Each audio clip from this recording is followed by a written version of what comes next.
అమ్మా సంధ్య టీ బట్టరమ్మా. ఇదిగోండి మావయ్య. నువ్వు తీసుకొచ్చావేంటమ్మా కొత్త కోడల? పెద్ద కోడలు ఏం చేస్తుంది? సంధ్య అక్క చపాతీలు చేస్తుంది మావయ్య, అందుకే నేను తీసుకొచ్చాను. షుగరు సగంలో సగం స్పూనే వేసాను మావయ్య, అక్క చెప్పిందిలే. మనజా అన్నం పెట్టు.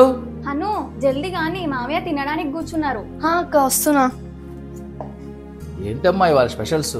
మీకు ఇష్టమని టమాటా పప్పు చేశాను మావయ్య. పప్పుకి తోడుగా చికెన్ ఫ్రై బాగుంటుందని అది కూడా చేశాను మావయ్య. ఊరిపోతుంది, ఫాస్ట్గా పెట్టండి.